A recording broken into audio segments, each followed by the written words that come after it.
Hey, look who's back. I think I'm doing this mainly to test whether YouTube is actually live streaming again. It's letting me live stream again. There we are. All right, I am back. Finally. It took most of the day, but I am back. I didn't want to leave it on a sour note, so here I am. I'm streaming my top and bottom 5 moments from the E3 pressers. The reason I'm doing top and bottom is there's some things we gotta talk about. But I also want to give credit where credit's due and show the cool. And so it's the best of both worlds. Talking about what I didn't like first. Hi, everybody. What I didn't like first, and then talk about what I did like. Because there was a lot to like. It was just wedged in between a lot of monotony. And it is, you kind of gotta give the bad with the good. Sometimes people are like, why you gotta hate and all that stuff. I'm just sharing on Twitter. But I think that it is, it is what it is. Why the heck isn't it showing me my own video? This is weird. You guys can see me, right? Like, it isn't just a black screen. I'm waiting for people to get back to me here because I'm not actually seeing my actual video here. So I'm kind of back, I guess. Did I disappear again? Okay, so people can see me. I just can't see myself in the video. That's very bizarre. Okay, yeah. For people who don't know, when you screen to YouTube, there's like your OBS screen, and that's fine. But then you have a screen in YouTube that shows you what's happening on screen, and sometimes that's really handy because you can tell how much lag there is. I don't have that. So YouTube is still glitching. I'm not sure why. But that being said, you can see and hear me, so that's all that matters. Let's get to my list. So I'm going to do my bottom 5 first. So this is the thing I liked least to the thing I disliked most. So it goes sort of from, I don't know, smacking my toe on my exercise bike again to The Sims, because we all know I hate The Sims. So number 5 on my list of not cool things was overall the Bethesda conference. They could have done a Devolver Digital and been like 15 minutes, and that was it, done. It could have been a quick little, thing like a Nintendo Direct or what Square Enix did or something like that, and everybody would have gone home happy. Okay, there's a whole bunch of new content for existing franchises. P.S. Elder Scrolls 6 is coming. That's all they had to do. We did not need Todd What's-His-Name going on about his memories of the entire history of the E3 conference. That was just a waste of everyone's fine. As fun as Andrew WK is, we did not need that. And other conferences got off to a rough start. I am not saying here that anybody ran a clean program this year. But I am saying that Bethesda was inexcusably bad. But they're not the worst. Number 4 on my bottom 5 was, hey, Phage Lives, thank you so much for the donation. The super chat. I made nothing off of E3 for monetization, so super chat donations are greatly appreciated. Number 4 on my list was no Final Fantasy VII Remake. I was really holding out for that to be, when they didn't show it on the Square Enix thing, I was really holding out for that to be part of the PlayStation presentation, and it wasn't. And I was holding out because, it was the number 2 game on the PS2. The PlayStation and Final Fantasy go together like, peanut butter and jelly. But they didn't, and it left a lot of people disappointed. And even a tiny little mention probably would have set people's minds at ease. It was a misstep, not denying it. There was a lot of disappointment. But for me, my number 3, even more disappointing for me, was the tonal problems in that Gears clip from Gears of War. What are we up to now? 5? If they continue along that line, that is violating a fundamental tenet of what Gears of War is. The whole thing about Gears of War is brothers to the end, even if you're not a dude. And so showing a clip of them all fighting like that after someone suffers a death, that tells me that the Coalition does not understand what made Gears Gears. One of the most poignant moments in the original Gears of War trilogy, we pretend Judgment didn't happen because it was crap, but one of the most poignant moments in the original Gears trilogy was when Dom discovers his wife Maria, and it's not good. And thanks, JD, for the buckaroos. When Dom is understandably very emotionally overcome, all these pug ugly, walk it off kind of guys, Marcus goes up to him and says, "Are you okay?" And this was one of the things that made me love Gears, that it was two tough guys asking each other in an emotional moment, "Are you okay?" And what does schmuck JD say to Kate? "Oh, she'll get her moment on the plane." Okay, screw off, pal. You are not your father or your mother's son, jerkwad. That is a total tonal variation in Gears. And I'm not cool with that. The Gears Pop looks adorable. The Funko style game, I'm more excited for that and the turn-based strategy game than Gears 5. Because that was a bad reveal. Moving on. Number 2 on my bottom 5 is the EA conference. As bad as Bethesda was,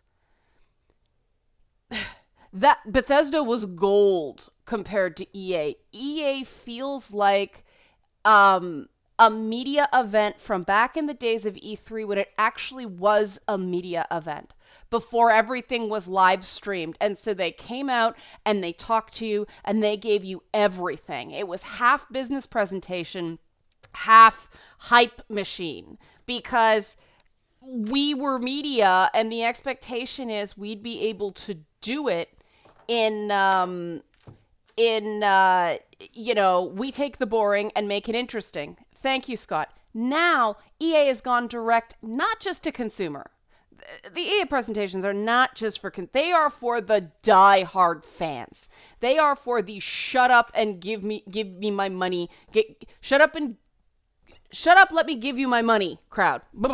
And it was all over the place. And I don't know what more to say about that other than the entire conference, from choice of host to the structure of the conference to that weird fake augmented reality segment off the top to who they gave final spot, was focused on Anthem. And I know some people are excited for Anthem, but Anthem to me looked like a flaming pile of dog shit wrapped in a Destiny box. It is a Destiny clone. There's no denying it now, but it's not an especially good one. The look was not original at all. And hey, Halo was essentially a Doom clone. It was a really pretty, highly functional console Doom clone. And so it was essentially something new. There is nothing wrong with borrowing a type of, thank you, DC, shut up and take my money crowd. Thank you, James. That's what I was reaching for. But there was nothing original about Anthem. Okay, there's nothing especially original about any shooter that's being made right now. But the animation was janky, the audio was crap, and that overlay, the heads-up display, looked amateurish. It looked like a placeholder font. The audio mix was bad. The voice acting was not so great. And just when they got to a cool monster, something we could get excited about, they stopped. And that was after, clearly BioWare Girl hosting it. And some people gave me real crap for being really rough on Andrea Renee. But whatever she wants to do on her own YouTube channel, that's fine. That's fine. But EA hired her for that event and put her in a situation where she was feeding pre-canned questions to developers in a fake media interview. You never, ever, ever, ever do that. It's like a Dorito Pope moment. You destroy your credibility because those aren't your questions. Those aren't the things you really want to ask the developer, because let's face it, any actual journalist worth their salt goes, what's going on with Anthem? We hear it's on fire, and allow them to ask. That was a fake Q&A. It wasn't a real interview, which is why you never, ever, ever, ever, ever, ever do that. Ever. Never. Somebody interviewing developers has to be free to ask what they want. You can't do that in a press event. I understand why. So don't do it. And that moment where she was like, I can't wait to make my, whatever the fuck they call the different Destiny classes pink. I keep wanting to call it a Titan. I don't know if that's right, but I can't wait to make my Titan pink when they talked about customization. You know how I felt about that. And that's not, I'm a big defender of women who just like pink. But in a press conference where everything is usually tightly scripted, that's deliberate. A javelin. Thank you. That was bad for everyone involved. I really like Casey Hudson too. And this just feels like the old Republic all over again. That the marketing people at EA says, you need to give us a game that's this, and this. We don't care that you really want to make Mass Effect good again and make another Dragon Age game. No, we need something because Destiny is making piles and piles and piles of money, but we're not going to give you $500,000 to do it, because that's what Activision did with Destiny. It was a very expensive game. So bad on you, EA, but EA wasn't my worst moment. It was what was my not least favorite thing of E3 2018. That was YouTube. And we know why. Now, I have checked some of the other conferences for their part in this. But let me take a drink. Okay, so bad on the studios, bad on the publishers for not getting their shit in order. But here's what happened. For some reason, some music, and I was getting copyright IDs all through. I was pissed off about it because the only reason we become de facto marketing tools for the game publishers is so we can make a little bit of revenue off of this. The same way television shows like the Game Awards and Electric Playground and X-Play and all those things, they sell ads. Yes, we're using game assets and that includes music, but they sell ads, okay? We need to be able to do the same thing, or it's not worth our while to promote these products. Now, I don't mind if, composers want to take a chunk of my revenue, because people who make art deserve to get paid. I have no problem with that. I have no problem if the entire revenue from that video gets content ID'd. But that's not what YouTube did. No, YouTube put some weird ghost in the machine that shut a whole bunch of YouTubers down right in the middle of the busiest day of E3 streaming for a music thing. And we still don't know what it is because it was hidden. You didn't have a community guidelines flag. You didn't have a content strike. It said nothing. Total in the green. But your live streaming privileges were revoked. Now, a lot of people got mad at Ubisoft because they thought Ubisoft did it. Then it became Nintendo did it. Mine went down during the PC gaming show. But these developers are only using the tools YouTube gives them. And this indicates a complete lack of transparency on YouTube's part. That is wrong. And Tom in the chat said, time to make the permanent switch to Twitch. All my gameplay stuff is now going to be on Twitch. It's going to be reviews for the patrons. As always, Feedback Friday is still going to be live. No more gameplay on YouTube. Forget this. They do not have the right to just shut people down because they made the companies that got blamed for it look bad. No wonder YouTube is shedding advertisers. You don't do that to your content partners. You don't do that to your advertising partners. This is terrible business. Who thought this was a good idea? Google. Have you seen the guy running Google right now? He takes making the world a better place, puts it on steroids, and we're more important than the discovery of fire.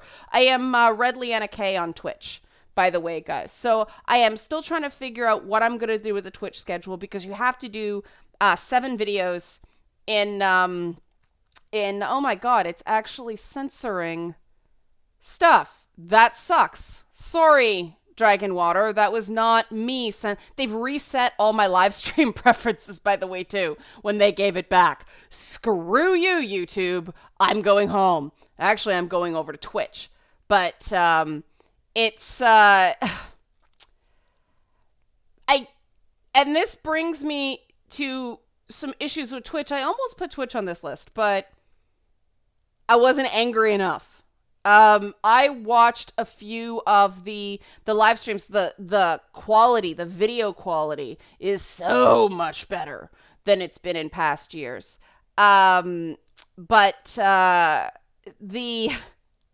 in the PC game show, one guy just spammed a penis made out of vertical lines over and over. It was just dick, dick, dick, dick, penis, penis, penis, penis, dick, dick, dick, dick, penis, penis, penis, penis, oons, oons, oons, oons, penis, penis. Like over and over and over and over and over again.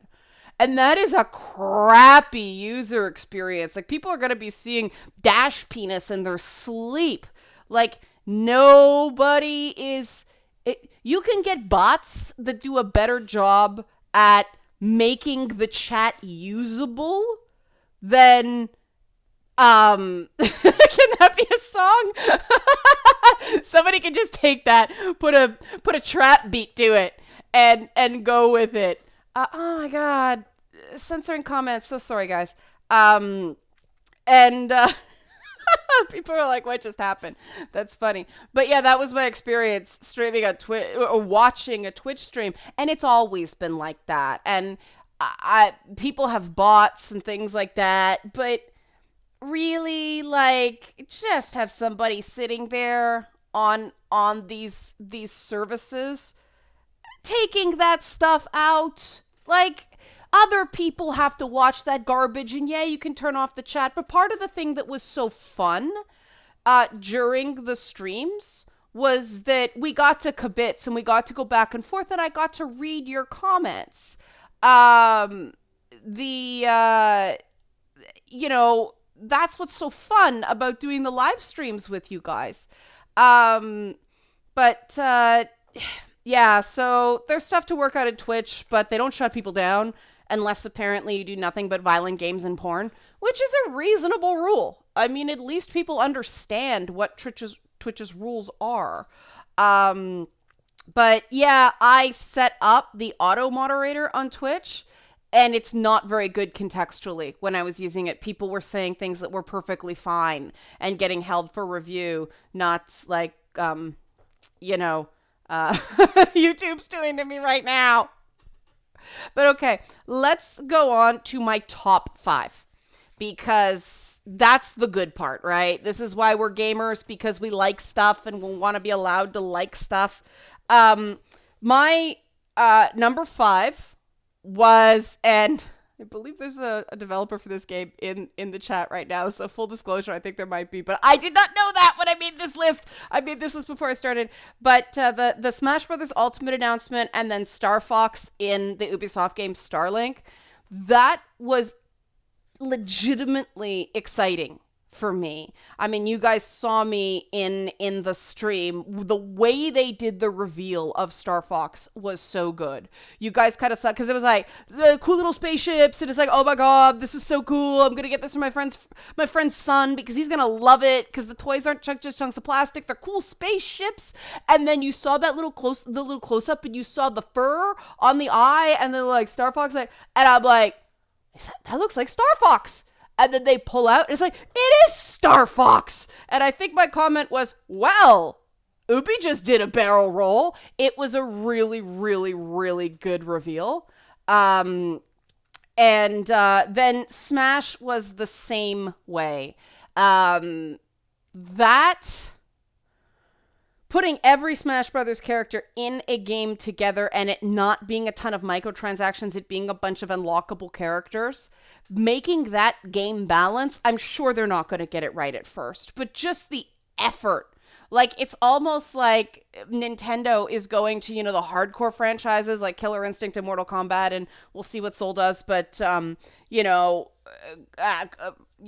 Street Fighter, like, oh, you want to make your game as a service? Screw you! We're going to make a complete game, and you can have that classic experience of playing through the game to unlock characters the way Mortal Kombat was when I was a teenager. That's what made me fall in love with it in the first place. And just really, really cool. Bravo, Nintendo. The Ubisoft Nintendo partnership is a win-win to me because Nintendo has these great IPs. Ubisoft has a very diverse talent roster because they basically have said, hey, disgruntled Rockstar and EA Canadian employees, come work here where you have some job security and a wellness room. And so they've got a real bench of talent.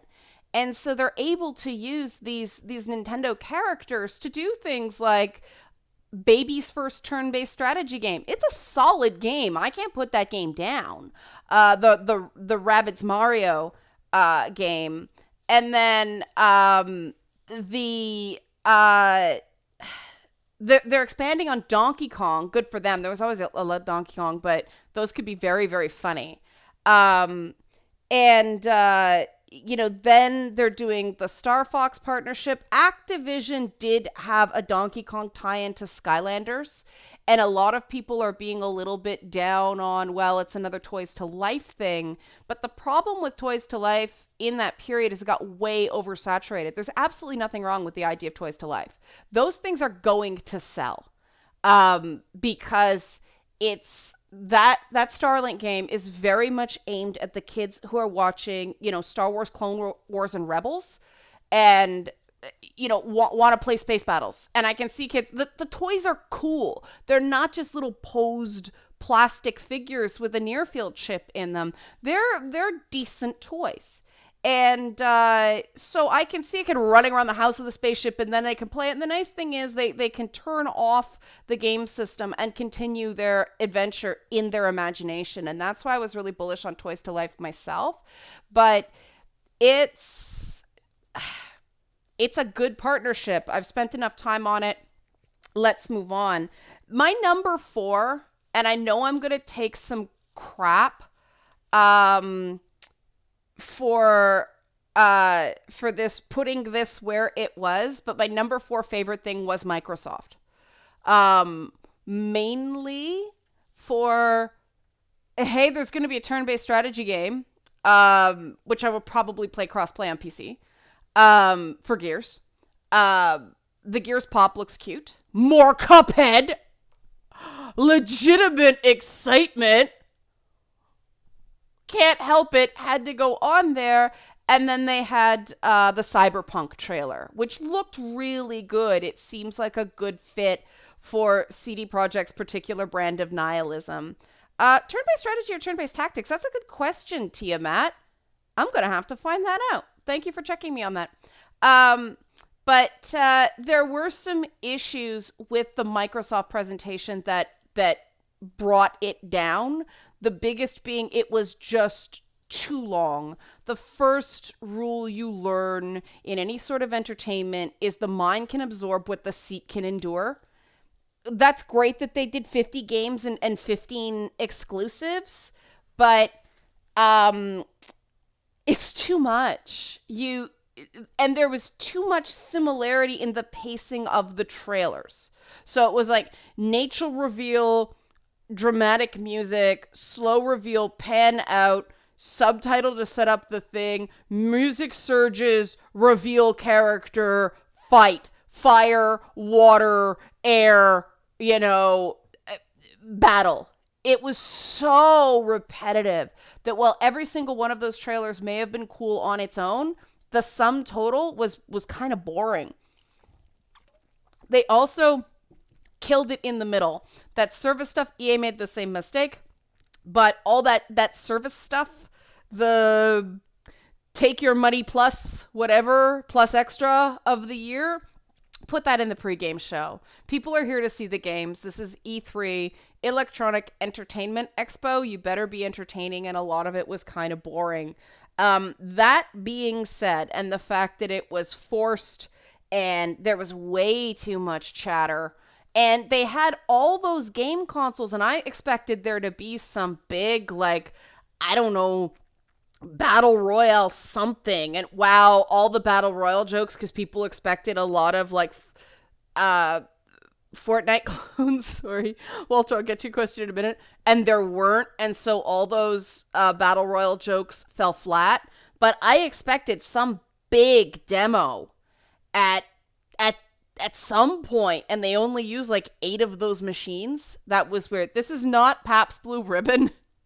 It's sparkling water with lime by President's Choice. I wish it was Pabst Blue Ribbon, but I'm not quite redneck enough for that. I did live in Tennessee, but I am not quite redneck enough for that. Now, despite its faults, like I said, the Xbox conference did have some legitimately exciting moments. Cuphead. I wish DICE had given them more Battlefield, because they ramped up more information and then it was just another trailer. But there was enough good stuff in that Cuphead to make me happy. So that's my number 4. But my number 3 was Frankie from the PC Game Show. The lady up in the rafters. Wasn't she great? How to be female announcer in the gaming space. So good. Hair that is truly original. I mean, when you are rocking original 80s April O'Neil mixed with Gina Davis and you are owning that, you win, girl. You win at life. She was dressed feminine but not cute. She was dressed like a grown-up. Gorgeous woman, which doesn't hurt, but she would have been great no matter what she looked like, because she was funny, cracking those clearly not scripted, by the way the audience reacted, dirty jokes, and you could tell which ones were scripted and which ones weren't, because the ones that weren't were funny. But I don't know why she was all the way back up there.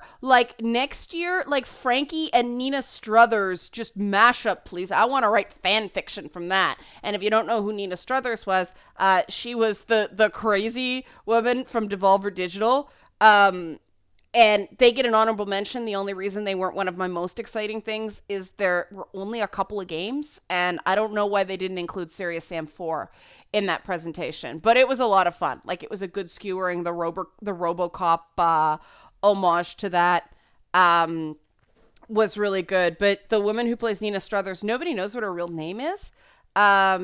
But she was great too. But Frankie, I love Frankie. I am such a huge Frankie fan. I even followed her on Twitter. She's so good. The PC Game Show needs some work. They need a lot more show don't tell. I mean, the fact that over and over and over again they showed a trailer with no voiceover on it, and then the developer came out and they did this very canned back and forth. I suspect the guy, I keep calling him Plots because that's the only way I remember his name, Sean Plot, I think his name is. But he's I suspect he has a stand-up comedy background based on his bearing, but they were very, very stilted back and forth. Mariah Zook is her name, Tom? Nina from Devolver? Um, but the the back and forth on the stage was very, very scripted. And okay, Mariah Zook is Nina Struthers. Thank you, chat. But they'd run the trailer and bore us because they were too long. And then they'd come back and they'd talk over the trailer. They should have just talked over the trailer. There was no need to show it again. And there was a profound lack of gameplay in something called the PC Gaming Show or the PC Games Show. So the conference itself, even though there were a few good games, the Sunken City, I wrote them down. I have a list. Sable looked interesting. I wrote down a bunch of games that I thought, oh, that looks pretty cool. I'll get a Forgotten City, The Sinking City, Star Control looks like it has some potential. I wrote those games, so there's something in the PC game show. But Frankie, I am all about Frankie. She was freaking amazing, and she showed how you can be part of these very canned events without losing your credibility. But my number two, and the only reason this is number two is because of the YouTube stuff, was the Ubisoft conference. That, if that YouTube thing hadn't happened, that would have been the clean program. The presentation itself was nearly flawless, and even the flaws were hilarious. The fact that they kept the mics open by accident during the transitions and you heard the people complaining about how much things were changed, that was beautiful. Like, the fact that they weren't all happy, joy. They're like, I'm so sorry they changed your entrance. I had no idea. This is nuts. The opening was so much fun. The Just Dance opening with the dancing panda and the pink girl and the marching band, that they have to top themselves every year in their Just Dance opening. And instead of just going even weirder with the costumes, they made it live. And you could tell that was put together really damn fast because you could tell a few of them were left sharking some of the moves, but man, they hustled. Those Just Dance performers work their asses off every year. They are consummate professionals because they are dancing all 3 days on the trade show floor too. They really put it in. They really give it. So good job for them. But it was a solid, well-rounded, well-presented, well-paced catalog of games, and they actually showed when they could certain amounts of gameplay. I thought the Rainbow Six Siege thing was a bit irrelevant with the documentary, but I think that was to set up for that Trials gag with the developer showing up. I thought at first he was the stuntman from Far Cry 5 because they did that Stars and Bars thing too, but it's all, Evel Knievel, Super Dave Osborne type stuff. But the fact that he came out and then, the breakaway table, that it was a really solid presentation. I love the way they've rebranded Trials. The Division 2 trailer was really powerful. The one sour note was the canned party chatter on Division 2. Exodus from a AAA studio replica don't happen easily, but you gotta understand, this is Ubisoft.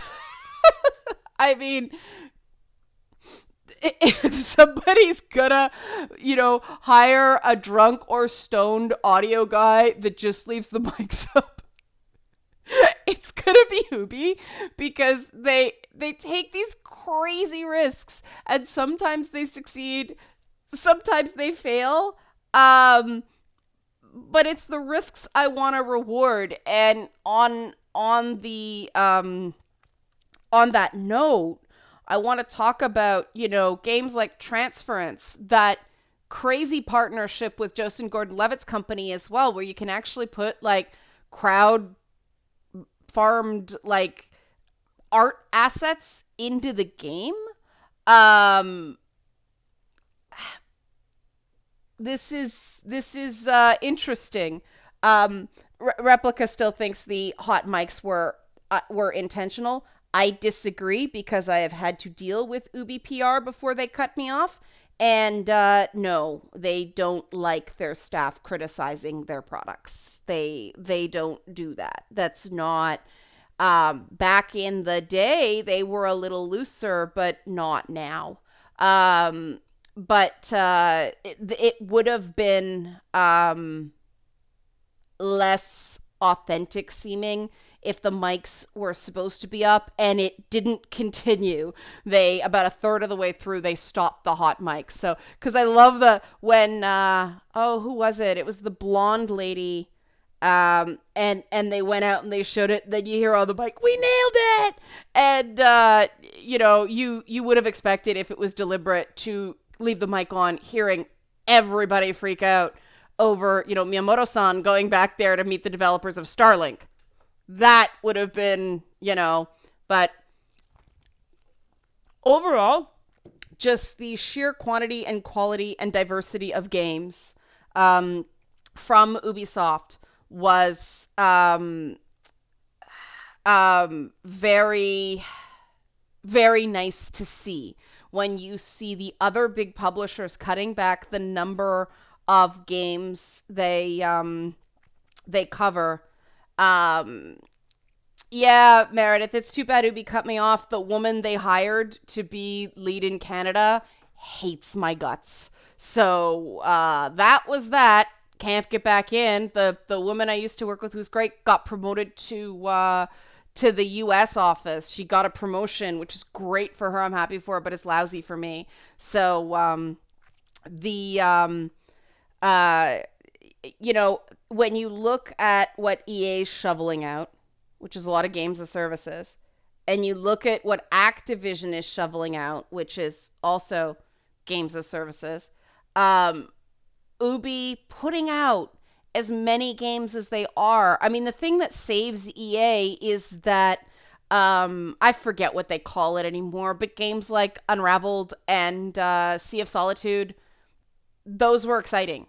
But those are tiny, tiny, tiny games. And for every one of those kind of weird games that EA puts out, Ubisoft is putting out these quirky little interesting experiments, even within their own franchises. I mean, if you look at something like Blood Dragon or, I've complained, Goblin Hero. There's just nothing anybody can do about it. So getting back to Ubi, it was just a solid presentation. And yeah, if they hadn't bunged up people's YouTube channels, that would have been my number one. My number one was PlayStation. I believe Walter called it earlier. And it was simply because of the sheer raw WTF did you see that they finally managed to achieve once they got over that very, very rocky start. Banjo guy and recreating the room from The Last of Us that we have no context for, so nobody really cares right now. And that's a really interesting thing to do for the people there. And if they'd had, a girl who looked like Ellie and her girlfriend like dancing, and they sort of wandered through and got the whole viral thing going on of people filming that would have been interesting viral marketing. But to have a 20-minute delay in your streamed program, not a good idea. Really, really not a good idea. And I'm really surprised they went that way. I think that was an experiment that didn't work. But once they got rocking, I said over on Twitch, when I streamed that over there, that what Sony needed to do was slow the bleed on new PS4's purchase. Now, I think they are going to have, oh God, I'll get to the Samurai game in a minute. All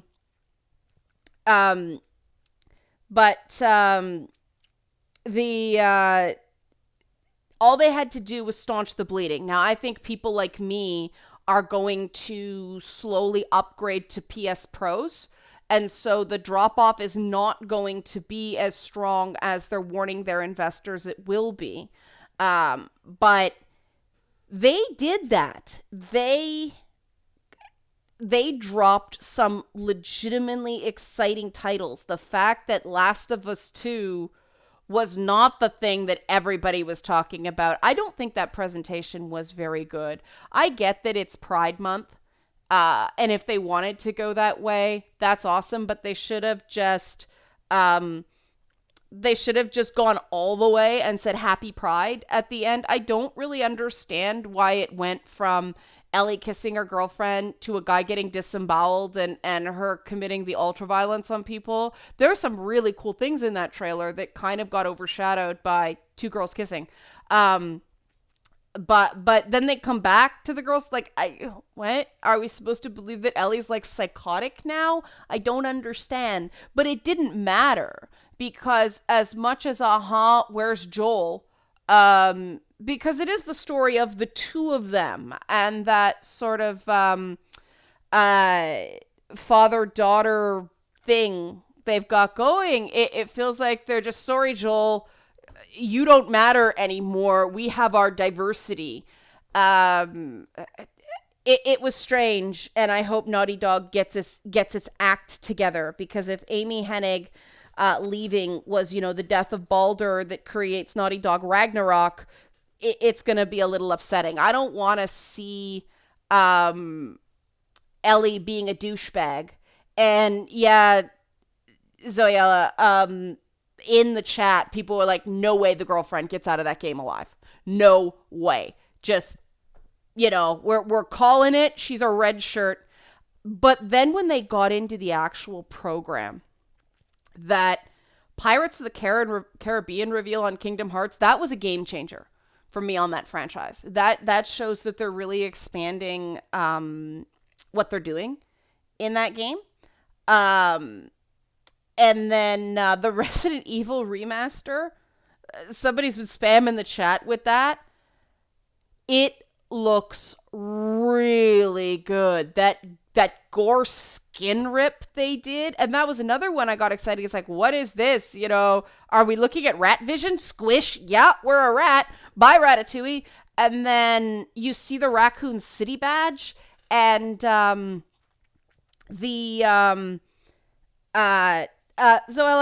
Ellie is also like 15. She's not reproducing anytime soon. But she's a teenager. Why are we talking about her having a baby? That's weird. But that's interesting that the location in Kingdom Hearts 3 has gone from Point Royal to the Caribbean.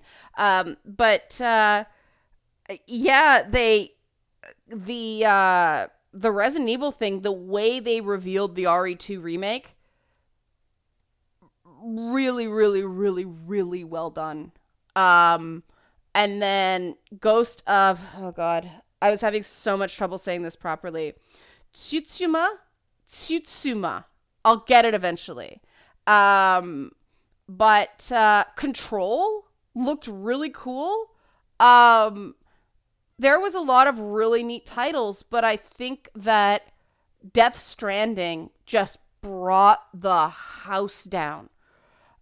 That was, I don't know how many minutes, like 10 minutes of Kojima don't give a fuck. See, everybody's telling me a different pronunciation on Tsutsima.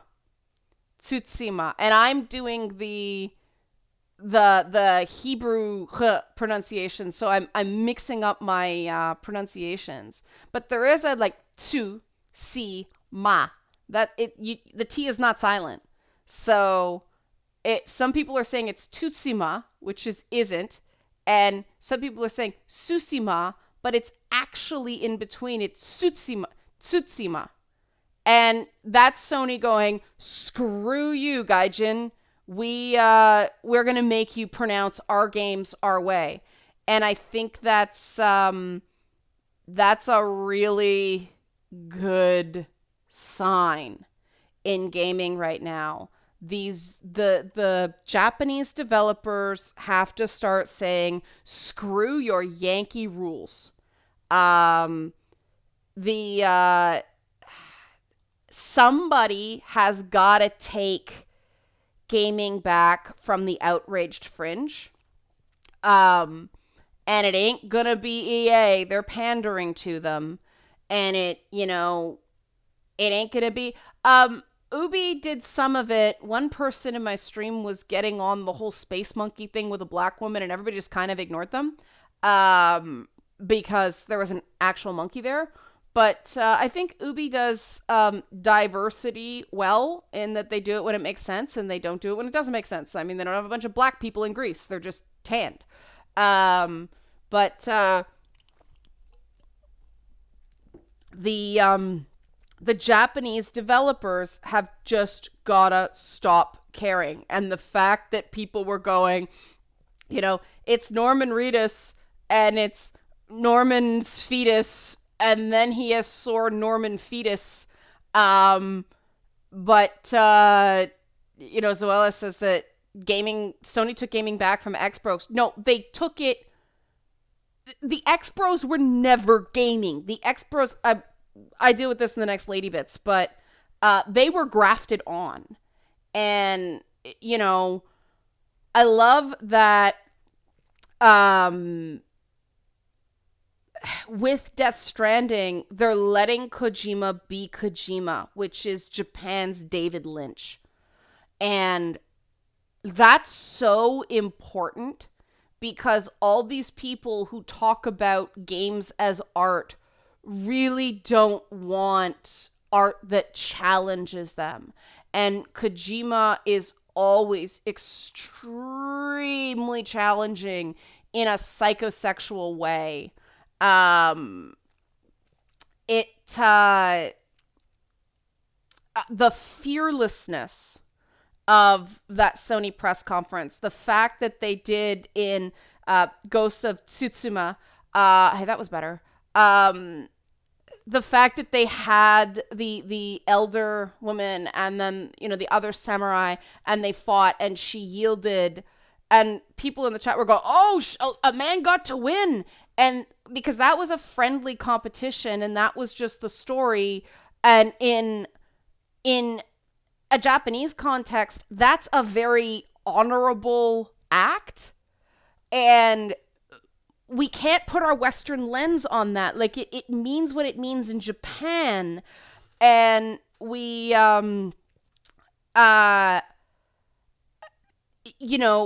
have to take their meaning from it, not what we want to graft onto it. Because it's a Japanese game. We have to be culturally relativistic. We have to accept their metaphors on their terms, not say, no, this is what it means to us, so we're right, so change our game for us, even though it's not your culture. We have to stop doing that. Gaming is not just a Western medium. 2 of the 3 major console companies are Japanese. So, I don't want Japanese and the colors and the leaves and the way it started off with some red leaves, but then it got more and more and more as, the fighting and the anger, it sort of was like fall, like the leaves were dying because the culture was crumbling. Brilliant nature metaphors. Like that is the best. That is the best of Japanese cinema in a game. Amazing. But it looks like it plays. Did you notice that it isn't a mash? It's a timing thing, like boom, block, boom, attack. I think it might be a completely different kind of combat in that game too. And that's what I expect from Sony. I expect at least one game every year that's got like a Last Guardian feel. Like not everybody's going to get it, but the people who do are really, really, really going to love it. And they let these single player experiences just be good single player experiences. And I mean, there was more stuff in that conference, but that's the way to do it. Like the fact that there were 2 or 3 products in that show that stuck with each person. A Spider-Man, that was the one I was forgetting. That looked great too, in a very different way. I mean, there's your Western audience crowd pleaser. And And the they this is our culture. We'll give you a bit of yours, but this is our culture, and yay us. But I think it was far more impactful to just focus on those few games. Yeah, anybody got any guesses on who the last member of the Sinister Six is? Could be Doc Ock, could be Green Goblin. Um, I think it'd be cool if it was Black Cat, but yeah, it's like, who is the sixth? That was a good cutoff. Yes, the Spider-Man suit is from the comics right now. It was an improvement on the comic suit, but a lot of that stuff, like the way they included Negative Man and Negative Man, the way they included him, that's all the sort of Dan Slott run. But yeah, that looked really cool, and it's like it started off looking like Arkham, and it's like, okay, we need thanks Dan, we need sort of more web. Okay, there's more web, very good, and they did sort of cool stuff with it. So they focused on a few games to get people to check out what Sony's doing. And then people will learn about more games because, they don't get one chance at marketing all year. They have other opportunities. They've got Tokyo Game Show, they've got Gamescom, they've got all these other opportunities. So they focused on making a really big splash with a smaller roster. And I saw on Twitter the X-Bros just going like, Microsoft, 50 games, 15 exclusives, Sony, 8 games, Microsoft wins. It's like, that's like the X-Pro version of do you even lift? Like, what does it matter how many games they had? Did they look good? Did they leave a lasting impact with people? That's what really matters. And I think Sony really showed that less sometimes can be more when you've got, the cream quality over quantity.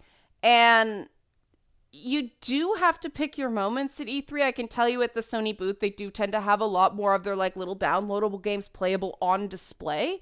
So, they're not just showing little bits of indie games with the Xbox ID at Xbox that you don't actually know what they are. You can actually get your hands on them on the floor. And I think it's very effective. I like discovering games that that was how I originally discovered Gravity Rush.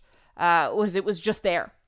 And they gave their little nod to VR, but they didn't overdo it. I think VR is settled into where it's going to be. I think the gaming industry has finally sort of realized that VR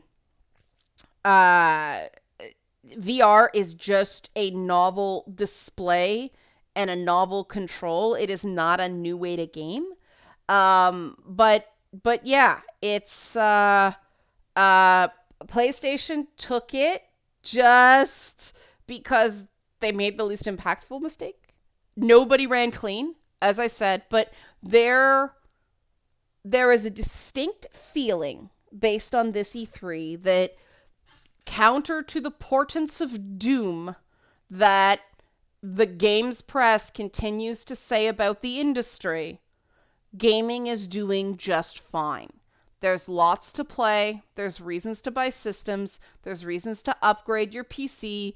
I did like in Ubisoft that they the PC gaming was a meaningful part of it. I know people don't like Uplay, but it's a meaningful part of it. Like, they didn't treat the PC gamers as just be happy to be here. They made sort of PC a meaningful part of it, which hats off to Ubi as well. That's harder when you're a multi-platform third-party developer. But they kind of have to be equal. They try to be nice to like everybody. But yeah, there's a lot. Metro was the other one I was really excited about on Xbox. There's some meaningful shooter gameplay coming down the pipe. Tomb Raider looked better. Thurkreen. Racing, I wish racing was good, but racing's one of those VR genres that make me just so sick because of the speeds in the inner ear. messes with me so hard. Like, I want it to be so good. It should be so good. But oh, good by lunch when I try to play VR racing. But the new Tomb Raider, I have cautious hopes for.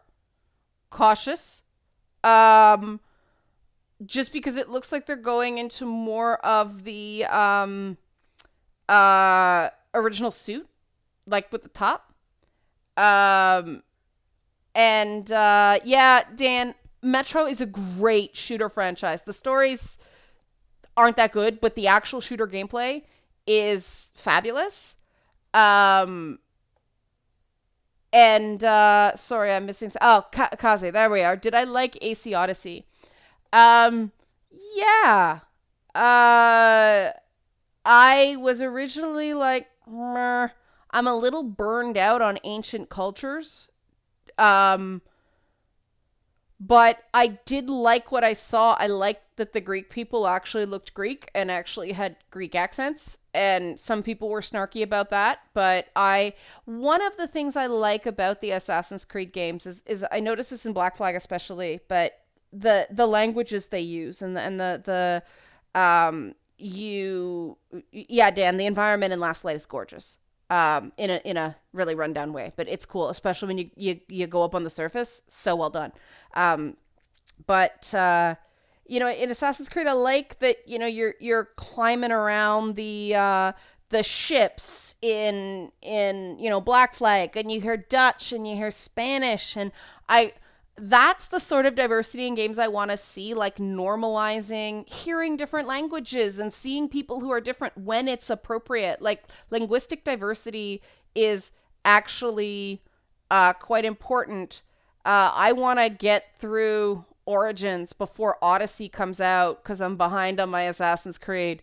Again, didn't get a review copy, so missed it. But yeah, I am interested in the period in history that it's the war between Athens and Sparta, because now I immediately, there are all these little clues in the Odyssey trailer for an Assassin's Creed nerd like me who actually likes the meta story with Jupiter and Juno and Minerva. And if you look on that arch, on the Grecian building that they kept panning into when they were showing, here's the RPG elements, like that they're making it more of an RPG. But if you look right in the middle, the symbols were like Minerva, Jupiter, and Juno. And I'm like, oh, they haven't totally forgotten about the meta story. Because, the name Animus in the name of the Animus Project is relevant, because animus in Jungian phrasing, the anima is the masculine aspect, the animus is the feminine aspect, and judo is in that computer system. And like, the name's so important, and I get they wanted to get new players on with the Kenway trilogy, so they backgrounded that, but I also really liked that. Karen, I can see how you heard that wrong. Well done. I'm gonna pause on that one. But yeah, I am looking forward to it. I really like the okay, there's a lot of Gal Gadot in that female character design, Cassandra. Um, but I'm curious. I'm really curious if her experience is going to be meaningful in that she's a woman warrior. I hope it is.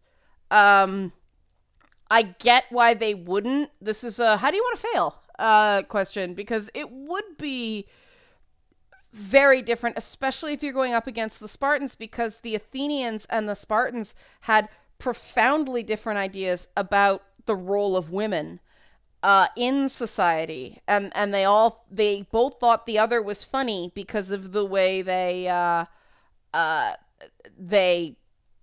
let their women behave. So I'm really interested, and yeah, Gilgamesh, gorgeous arms. I get that AC isn't for everyone. No game is for everyone. They're real commitments. They are complicated play schematics.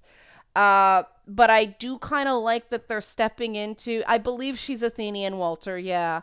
Um, but I like that they're sort of stepping into that void left by the fact that Liam beat me to it.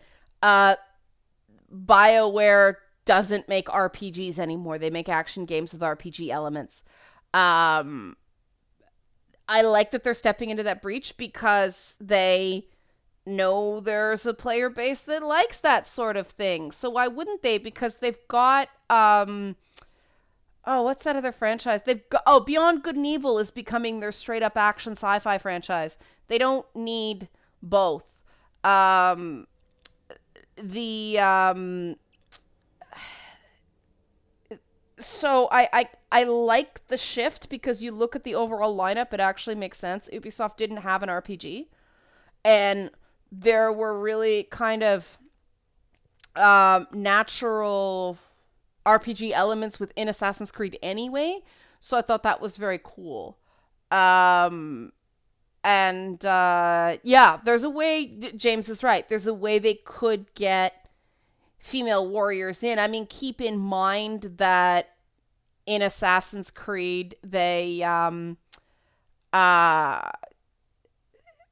the way the assassins work, they can take liberties, but she's in full on armor. So I'm sure Ubi's really good with their historical research on Assassin's Creed. So, I'm excited about that. And yeah, Kaze, is it Kaz or Kaze? But I liked the fact that it was beyond good and evil. That's right. The ones, but yeah, we did it. I like that they called it a space opera. That makes me really excited because I love my space operas, and space opera franchises ain't space opera anymore.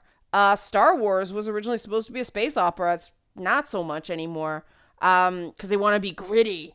But I'm really stoked about that franchise and the way they reintroduced Jade. I was like, and then I started, hey, Razachan. And I was like, and then I started running the original game back and started coming up with all these fan theories about how that could work. And I was like, so well done. It was that sort of, I'm confused in a good way. And okay, um, Tom, if you like Farscape, watch The Expanse. I love the freaking Expanse. First season, slow. After that, awesome. But yeah, Beyond Good and Evil confused me and deviated from sort of the basics of the first game in a way I liked, as opposed to Gears deviating in a way I didn't like. They didn't violate the core of the ethos behind the game in Beyond Good and Evil. And so I am very excited for that game. Never mind that it freaking looks gorgeous. Kiernoth, Death Stranding confused everybody. And the amazing thing about Kojima is he's shown like 40 minutes of game footage at this point, and everybody's more confused. And this is why Kojima is Kojima. Beyond Good and Evil, I understand too, is a prequel. But the playable character from the first game was the antagonist revealed in that trailer, and that's why everybody went, "Ah!" The only bigger what just happened at that press conference was the look on the people's faces when Miyamoto was just in the front row of the audience. That was pretty great. Hi, K Black. And yeah, Gilgamesh, the last game ended on a cliffhanger, but who knows, they'll do like Beyond Good and Evil 3, and that takes place after the game. We don't know. I think it depends on how successful the characters are in Beyond Good and Evil. But I mean, there's an example of a franchise that they happen to put a black female character in a prominent role, but they gave her a personality. It wasn't stand there and be a black woman. And Ubisoft is really good at that. There was another franchise. They showed a character and the face was just so fascinating. I've talked to the Ubi artists about how they like to make distinct looking characters. Zoella, the guy peeled off his toenail in Death Stranding because it's Kojima and he loves body horror. Like, that made everybody go, "Arr!" And it also gives you the sense that, you know, the guy's obviously been walking for a really long time if your feet are in that bad shape. So, and like, the sort of Torment made by David Lynch vibe. I'm just replaying Torment, so that was so fresh, and the fact that like he keeps coming back over and over and over again. That looked so freaking cool. I'm so stoked for that game. It's just like, it's almost like Kojima sat down with PlayStation and they're like, okay, so what do you want to do next? And Kojima goes, I want to do everything Konami wouldn't let me do. And PlayStation took a few moments. The executive looked at each other and went, okay. That's how I think, because that's what it looks like. Just, we're going to have male pregnancy. We're going to have body horror. We're going to have whale carcasses and oil hands and a whole bunch of weird shit. And people can either come along for the ride or not. I'm really looking forward to that game. But again, diversity of titles. You don't have to like every game in a publisher's catalog because there's no way you can possibly play that many games. A company like Sony, a company like Ubisoft wants you to really love a couple of franchises. They can rely on you to buy again and again and again and again instead of making you think everything is just okay. They're really targeting the games to specific player bases, and we're all excited. We're all trying to figure out what the heck that was, and see, there we go. Sam, that's pretty much Sam pretty much confirmed that was the conversation. Like 2 minutes of hearing the premise, like, yeah, okay. And they put that together fast before 2 E3s ago, I guess. Yeah, because the year they revealed that, we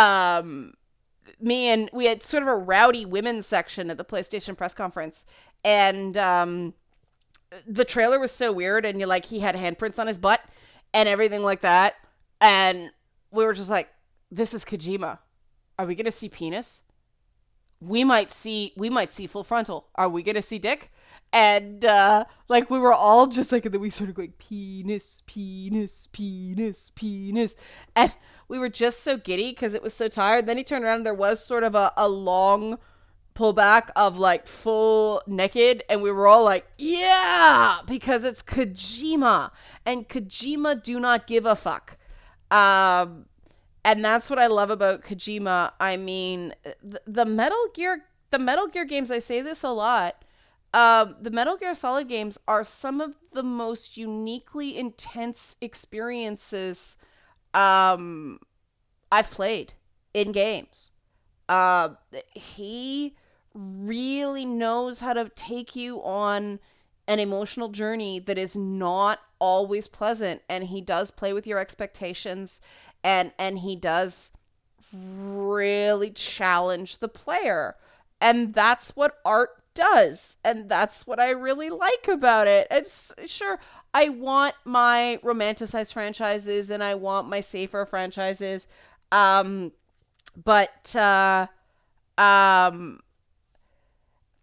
there's a real place for games like that, and it's you need the marketing help.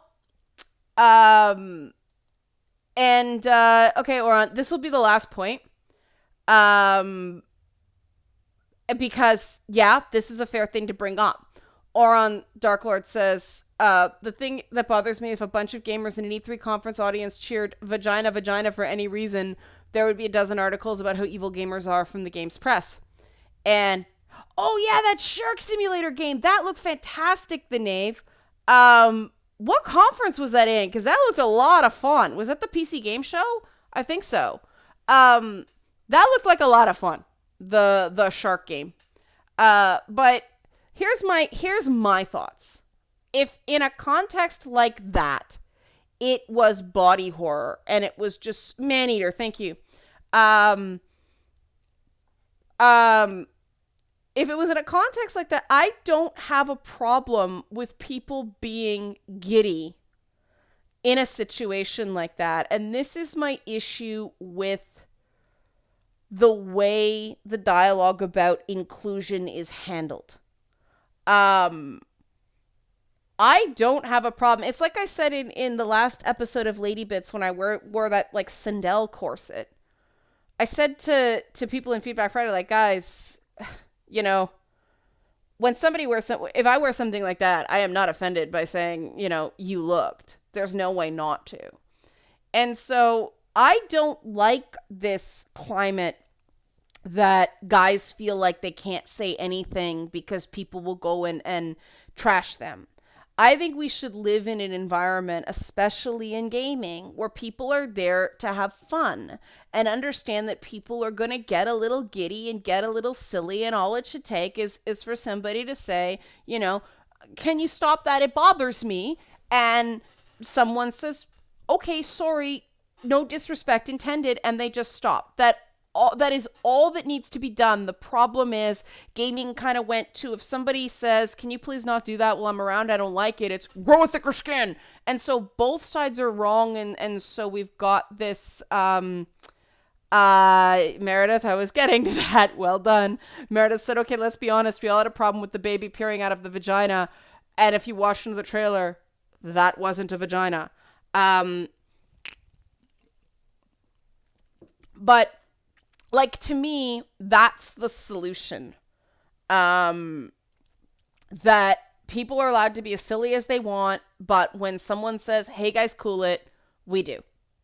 That seems to be the simplest solution to me. It's way better than this. You did not respond to my nonverbal cues in a hobby filled with people with autism. That's not a fair thing to expect because, one of the symptoms of autism is having trouble reading nonverbal cues. You have to be assertive enough to politely, keep your cool, ask someone to stop, like, please, you don't like it. They should be cool enough to stop. That solves the problem. And then people can be giddy and silly and goofy and, yeah, even a little bit immature in a way that nobody gets hurt, right? I don't like the way we're going in gaming, that people are expected to predict other people's behavior. And Kiernoth, you are in the right environment based on your combat comments. Sorry.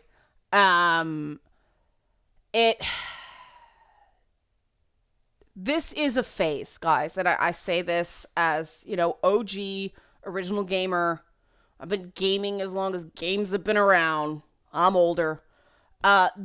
Gaming comes in phases, and I, was playing Dungeons and Dragons during the tail end of that moral panic. And Dragon, you're right that it's part of larger society. That's the way it tends to work. But, things got a little weird in the 90s as well in a similar way, and everything got really awkward for a while because Joe Lieberman was holding the hearings, and then the Columbine thing happened and people blamed games and Marilyn Manson.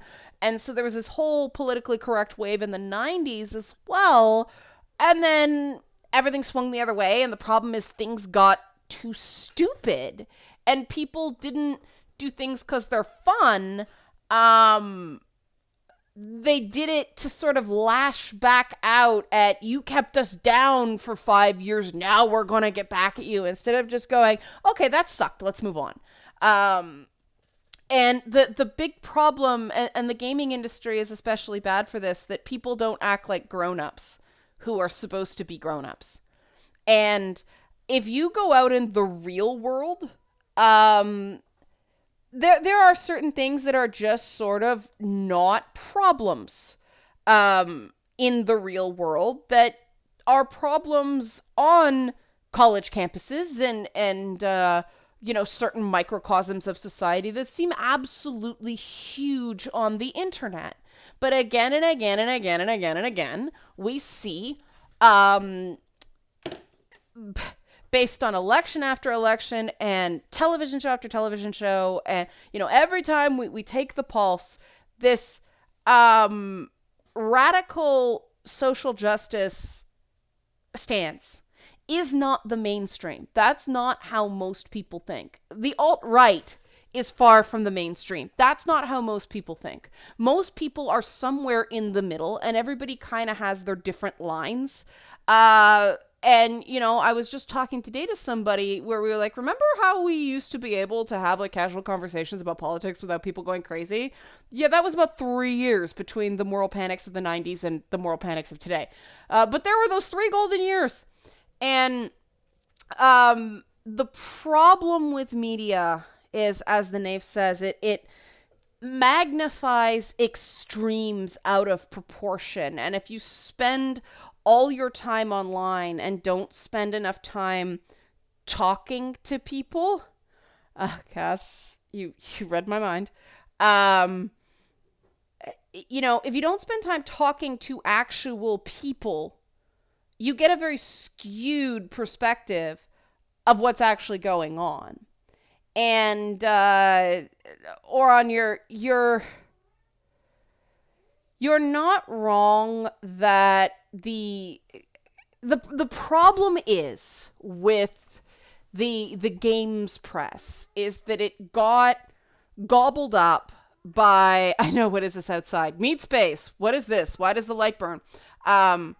But the prominent games press sites are owned by services like Vox, which is left wing, and BuzzFeed, which is left wing, and Kotaku, which is whatever wing will give them the most clicks.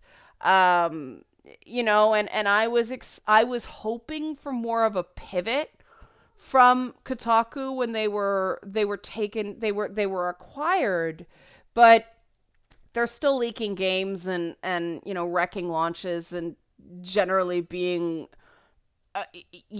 this is why we can't have nice things. And they think that's journalism, and it's not. If you want to do that sort of journalism, go actually put yourself in harm's way, get a White House press badge, go cover politics, because the reason you're allowed to dig for things like that is because it's taxpayer money. That actually affects real world people. The thing about games is, there's no requirement of access in games, and the way it should work is if someone leaks, they get their access cut. In movies or in TV or something like that, you leak an entire season of a show, forget it. They find you and they yank your access. But in games, for some odd reason, everybody complains about Kotaku, but Kotaku keeps getting the stories. Like, someone leaked that information to Kotaku. Someone sent that information to Jason Schreier. He didn't get that himself. It's not like, Bethesda let him walk in and go, have a look around our office unsupervised, Someone gave that to him.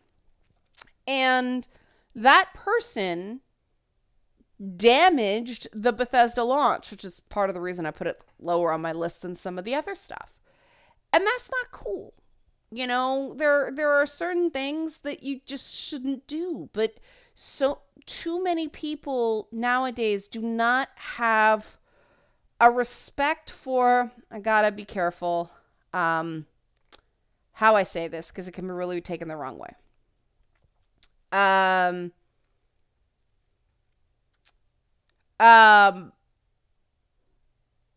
People in general, but especially people who are writing in the games press right now, do not respect how lucky we are to be able to make any sort of living at all writing about things that bring people joy.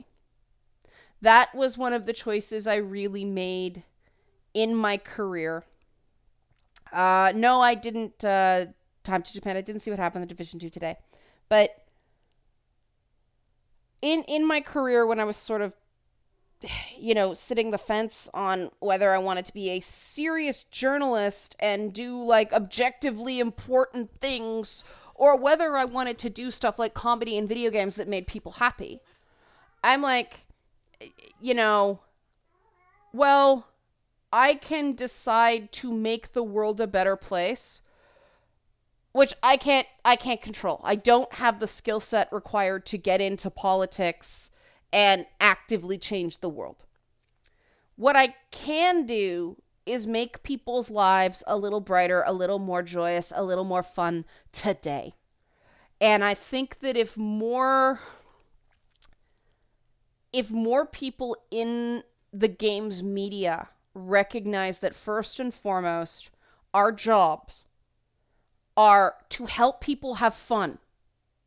And that means, swearing them away off of bad games, but also pointing them towards good games, and then games that are sort of flawed masterpieces, helping the flaws seem less. It's my hands. Sorry, I tend to talk with my hands, guys. It makes the camera unfocus. But, make the flaws less relevant to your enjoyment of the experience. Make the things that are good punch out more. That's what I feel the job of a game journalist is. To make good games even better for the player. Make bad games avoidable. Or, games that are just okay. Here's the best way to enjoy them. I do not see myself as, James said, failing to get into the real media. I did news. I didn't enjoy it. Oh my God. Having to cover child murders in real time. I don't want to do that. You're so drained at the end of the day. And I don't see myself as just a member of the games media, just a games journalist. I don't even call myself a journalist anymore because I'm an analyst. But I'm proud to be able to talk to you guys. I'm proud to make any sort of living at all doing it, because I know how important these products are, these games are, to help people get through their day. And instead of just keeping their head down and being miserable, feel happy, have bright spots in their lives. And the problem with a lot of people who are writing about games right now is I don't think they know how to be happy. I don't think they've tasted actual happiness, actual joy, actual satisfaction, like actual contentment in so long that they can't help people be happy because they can't identify it. That really is the sense I get from a lot of the people in the games press. They are just unhappy people. And, they're doing that. I'm going for meaning, not happiness. And I know I just kind of paraphrase somebody that people get mad at me for talking about. But that really is it. They don't know how to be happy. And so they think happiness is irrelevant. And so everything has to be meaningful. Things aren't allowed to be just stupid fun,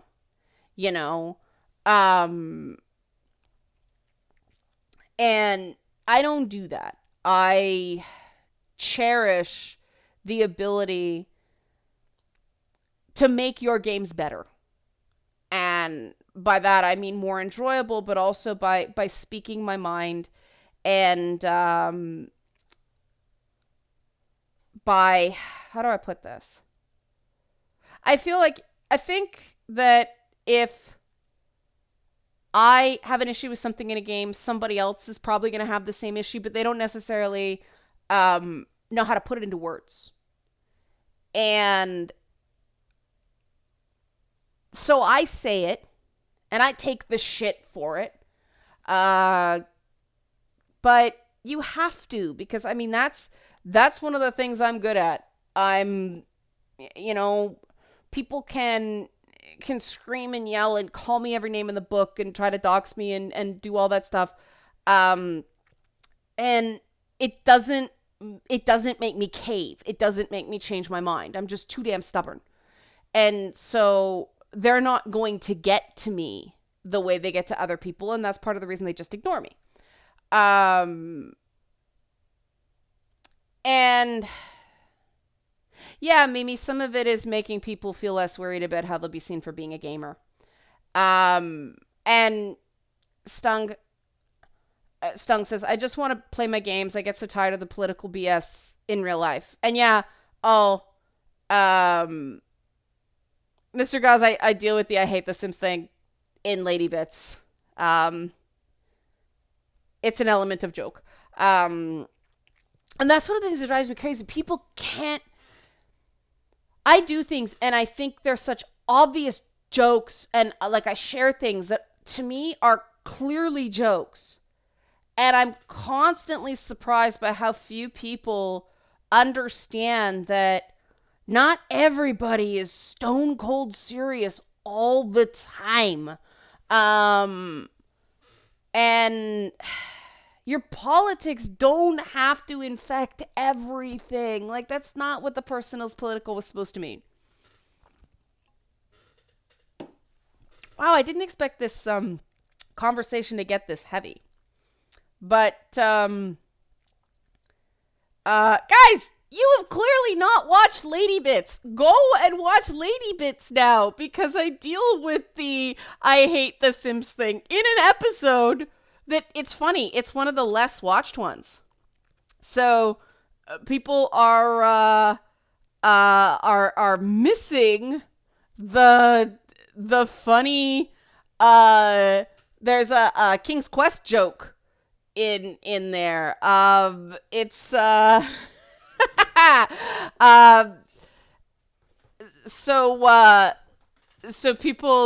people can go watch that. That's your homework. So if you have not seen the episode of Lady Bits that talks about the whole Sims thing and why I hate the Sims, it's in there. And okay, Kaze, you're right. I have to stop after this, but Kaze, this is something that drives me crazy too. And I'll speak from the thing I can sort of represent without getting called racist. But Kaze, who I assume is black because he has a black icon and he's saying this, but he says he doesn't like how the games press thinks they can speak for all black people. And I feel the same way about women when they say what women like and what women don't like.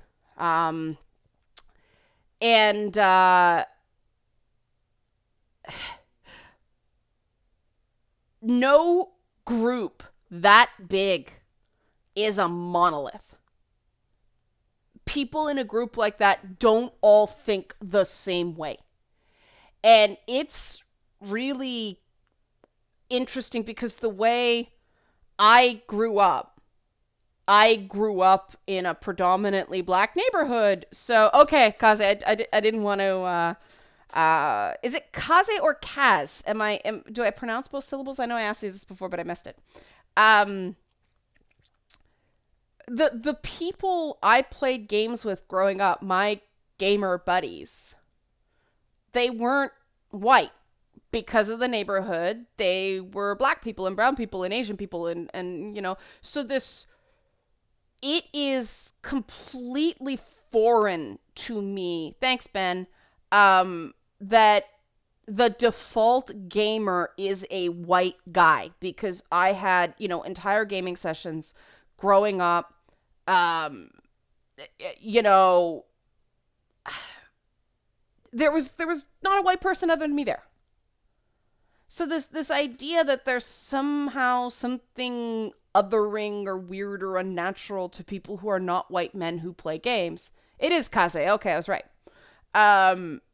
But this is a foreign idea to me. The idea that games have to fundamentally change to appeal to people who are not white dudes is so strange to me, since Japanese people make a huge number of games.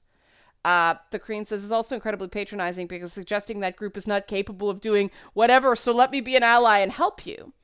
And I agree. I mean, I talk about, I talked about once before discovering, Resident Evil on a rented PlayStation. And, like my boyfriend and I at the time, we took shifts because we only had the weekend with the game. And we were both completely freaked out by the end of it because, oh my God, so much Resident Evil.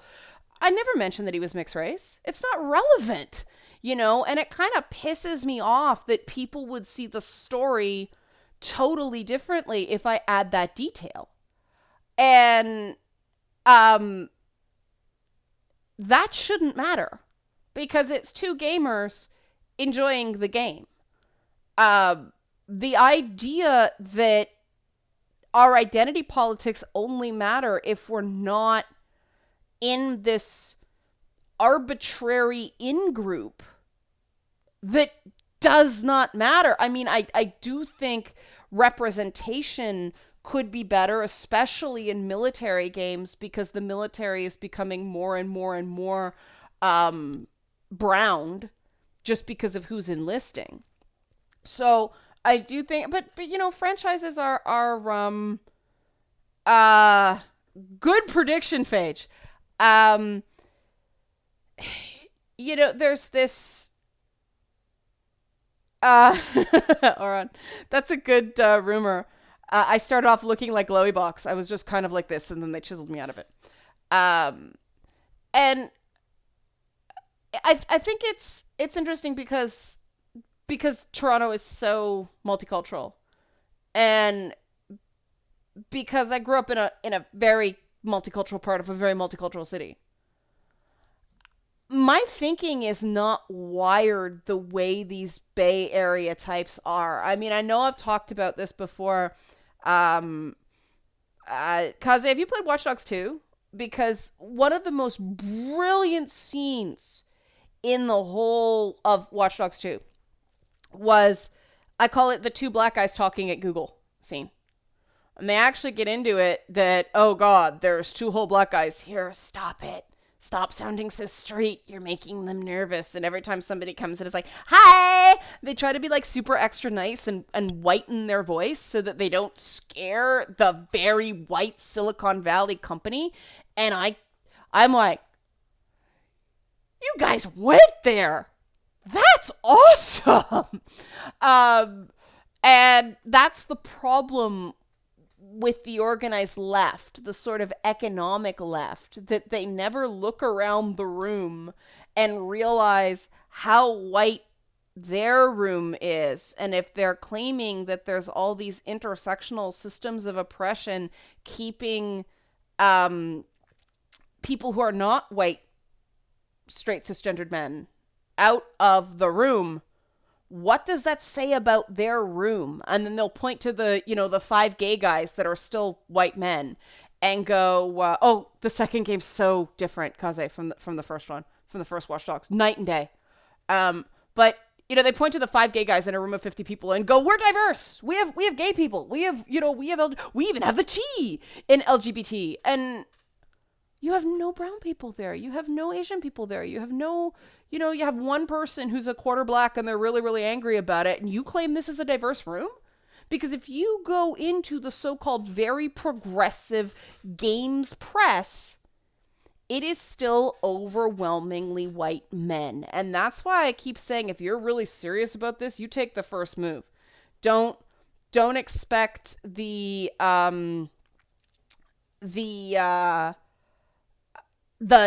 people buying the products to clean up your house. The minute you start practicing what you preach, I will take you seriously. But until the rosters of Kotaku and Polygon and, the numerous game sites that tell the rest of us what racist, sexist, homophobic, transphobic pigs we are, until they stop being like 90% white male, I don't buy their argument. I don't, because they're not doing the work. They're not going out there and hiring more women. They're not going out there and hiring more people of color. So why are they lecturing us about what they're doing? It's been the same damn 10 people at the top of the heap as long as I've been in this industry. They may move around sites, but the names do not change. And I think that's why YouTube took off. And I think that's why more and more and more people are turning to YouTubers because, first of all, you can talk to us. It's depressing, isn't it, Kaze? I actually feel, because I'm used to looking around and seeing a more rainbowy room in terms of skin tones. I'm in press events at E3, and did you get any nods, Kaze, at E3? Like, I catch myself doing the nod. Like, it's not even intentional. Anybody who looks different, it's kind of like nod. You know, it's this member of, yeah. If we all gotta run, I'll find you. I mean, that's what the nod is. And it's so strange to me that they lecture everybody else. If you look at those damn rooms, they're not doing what they want the rest of us to do, and so it just comes across as they want more diverse games, because they want to appease their own conscience. They don't actually want more people, because if you get more people in, there's more competition for those existing spaces. That means they might actually have to up their game and stop being miserable cusses, because, hey, you get some people in with some charisma. And I mean, I'm talking about these same, white guy journalists who all ask a question at a press conference and they'll write down my answer, and then they've got a much bigger team, so they report on my freaking answer before I have a chance to. That's the way it works. But I don't have the direct access that they have, and so I have to ask those questions in the open environment. I don't have one-on-one time. And that's why I eventually realized it's too damn expensive to go there. And as long as, Silicon Valley is primarily in the Bay Area, and as long as E3 continues to be hosted in Los Angeles, there is going to be a representation problem, because somebody doing a website around Detroit or Chicago or Atlanta, it is more expensive for them to go and cover games other than, the hour drive from San Francisco the hour flight, San Francisco to LA. And then, they're sort of in that they have the salaries, they have the standard of living. The sheer cost of things isn't quite such a shock to people living in that area. So it really does privilege people geographically by having it Southwest Coast. And I want to see more, they talk about diversity. I actually want to see diversity. I don't want to play point to the black guy, oh, look, we're good people. I actually want to see programs where developers can go into these neighborhoods that don't have the access. I mean, when you're working, because you're in a single parent family and you have to earn money to live. That's true, Kaze. That's why there's the joke in Watch Dogs 2. But if you grew up the way I grew up, you're working a job, you're going to school, you're getting maybe 4 or 5 hours of sleep a night. You don't have the opportunity to develop your portfolio, and you need a portfolio to get into those college design programs. Never even work on your portfolio while you're in college. You have to do it beforehand. And the people who are able to work on their portfolios in high school are kids of privilege. So the whole system is messed up. I mean, the stories I hear about what people I know have to do to even get into the games industry, much respect. I mean, the worst developer in the world now, I'm like, I respect you, because it took a lot even to get into this industry. Theater programs are the same way, Walter. Yes, you're right. And yeah, we do need more affordable conferences. PAX is great. I just found out last night that my friend actually wants to go to PAX East, so I might have an excuse to drive down to Boston now because she lives in Vermont, and from there it's like 3.5 hours. Boom. Driving's crazy in Boston, but I might have an excuse now. I might have a buddy to go with.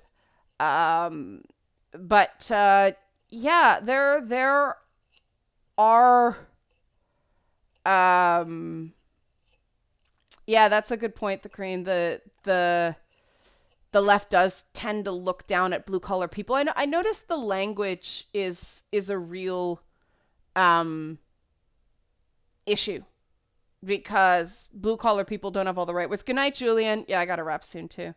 Um, should have asked Julian how he's feeling. Shoot, but yeah, it frustrates me because I don't push representation, and I say representation instead of diversity because that's what the fuck it is. Um, I don't push representation because I feel like a good person.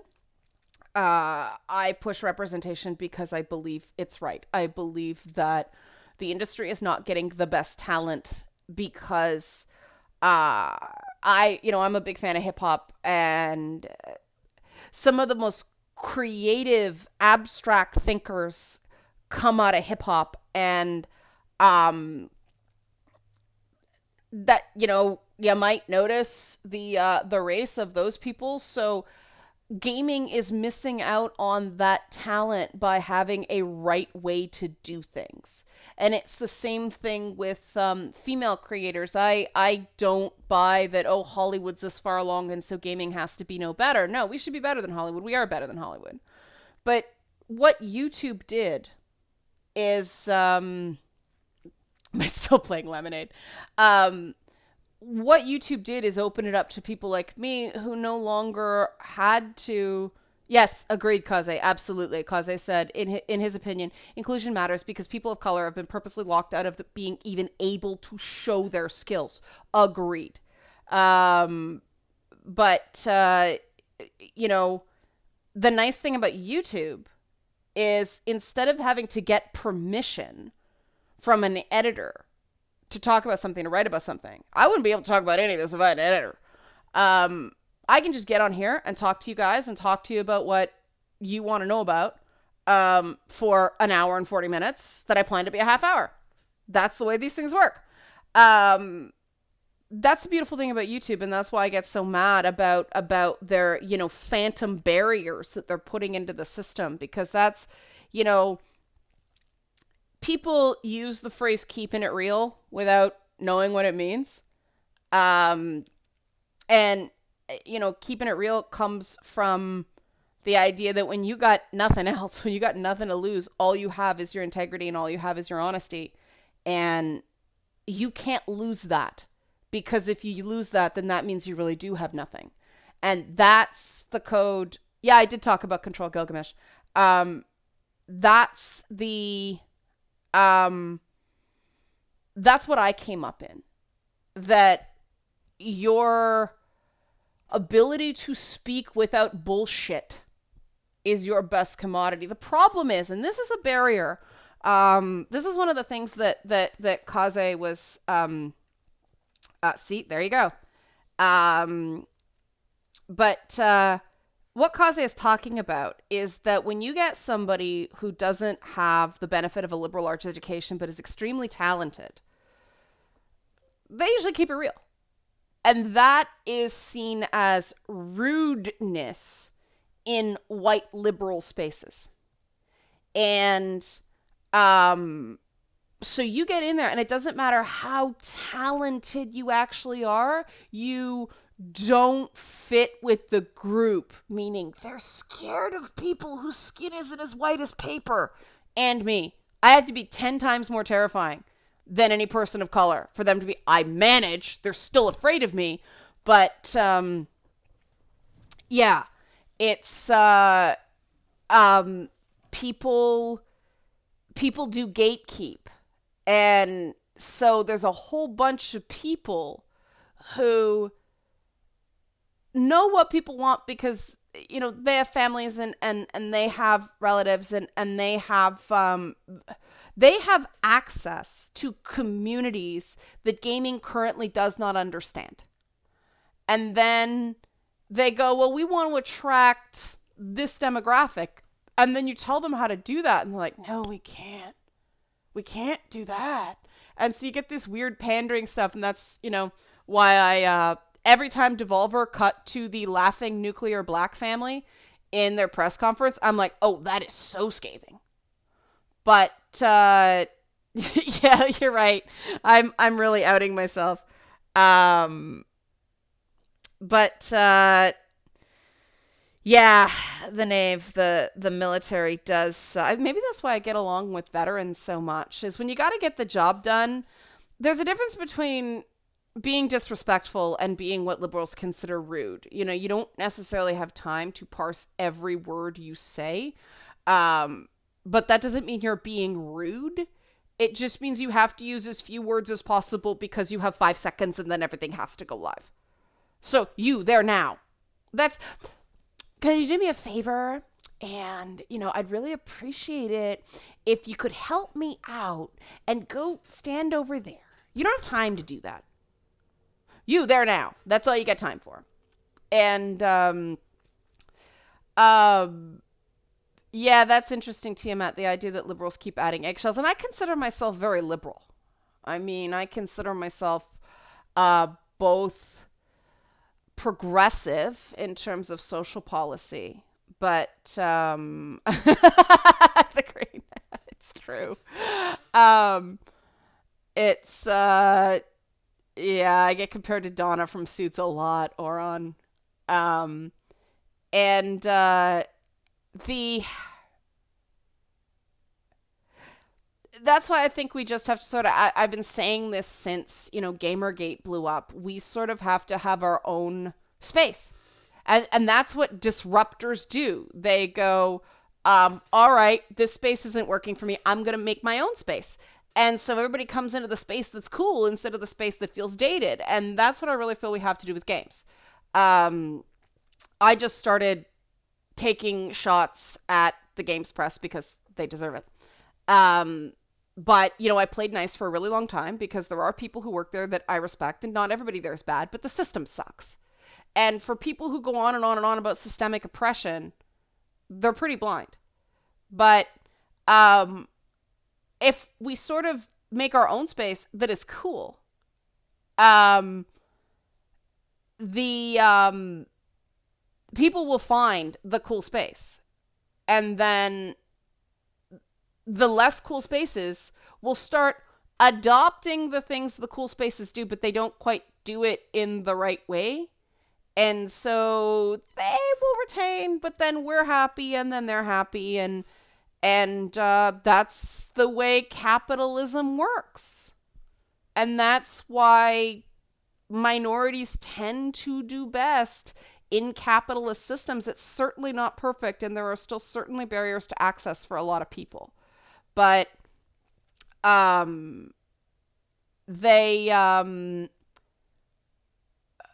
capitalism works better than any other system in allowing marginalized people to gain access to the system because there is a way in.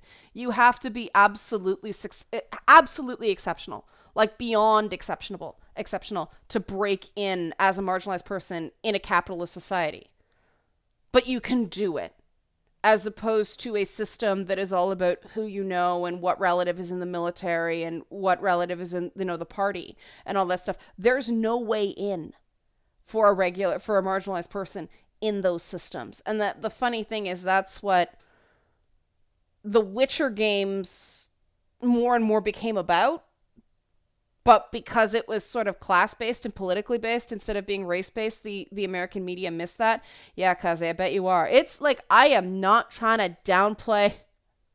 Excuse me, good night, guys. I'm not trying to downplay the struggle, because the struggle is real.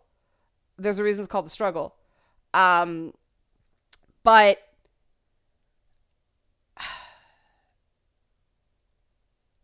I know people that have succeeded. It's a lot harder but you can do it. You can't do it the same way that people do it, and that's the challenge. Like, you can't do it the right way. You're going to have to go sort of through that uncanny valley if you piss a lot of people off, but you just keep showing your skills and showing your skills, you're showing your skills, because the way they did it isn't going to work for you. You know, so I know it's frustrating, but I'm glad you watch my stuff. Some people tell me, like my friends tell me, you're just too street. It's like, I can't help it. I came from the freaking street. But yeah, that frustrates me, and I'll leave it here, is that sort of the culture that was my culture growing up, people call cultural appropriation. And it's like, guys, I listen to dance hall. You know, like, we didn't call it twerking. We called it whining and ticking. But that's not my culture anymore because some white liberal told me it's not. So what do I have? I have nothing. Oh wow, people are moving out of the Bay Area. That's really true. But see, Dragon, it seems normal because you're street too. So yeah. How to explain this? Back in the day, we called dance hall dancing skank dancing. Yeah, politically incorrect term now. But whinin' was a smooth movement, so a hip roll. Tickin' was the actual jerk. So twerk was a combination of the two, but it's actually just a back tick. It's actually just a rear tick. You do like, yeah, slow whine. You actually, like, you can go forward, you can go side, you can back, you can tick to the side, you can whine to the side. But twerking is just a back tick. That's it. That's what we used to call it. And it's weird, like, even dance hall moves have become, I mean, okay, the people do the head top and all that stuff. That's like extreme. But it's you know, the language has changed, but it's almost like the actual art form has gotten more derivative because white people only care when Miley Cyrus does it.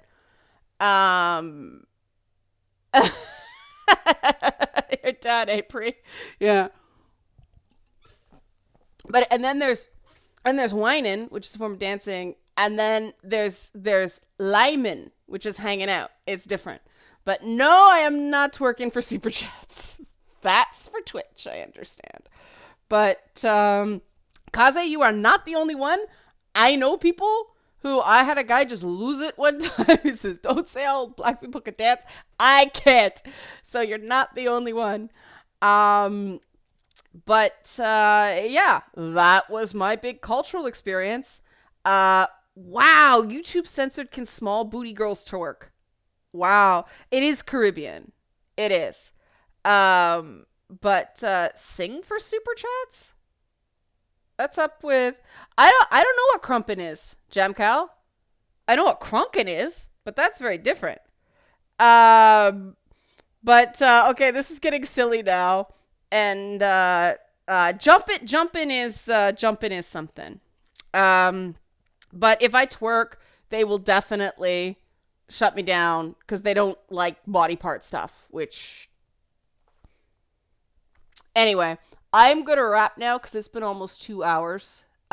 Thanks for joining me. You guys can keep talking, but thanks for watching, getting my live stream back, and yeah, I'll try to do these more regularly. Funny you mentioned that, Pri. There is something coming up with Patreon that might, but because that's paywalled, so I don't have to worry about any of that stuff.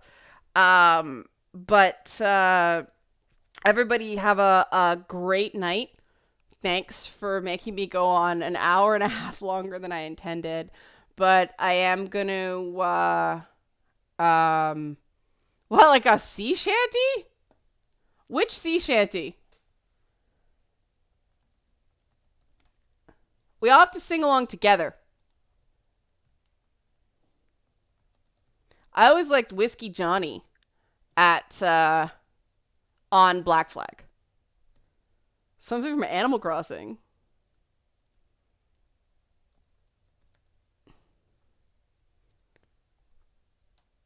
They have it on YouTube. Binks Brew. Oh, it's funny they have oh, that's not it. Oh my god, there's so many songs about Whiskey and Johnny. Okay, we'll sing sea shanties on another thing cuz this is getting very segmented. Um but we'll do a feedback Friday one time where we'll just all sing songs. Okay? Okay. We will do a sing along one night. We'll all get our grog and sing. But Mr. Gaz has to do his homework, so I'm gonna stop distracting him now. But thanks everyone for watching. Bye.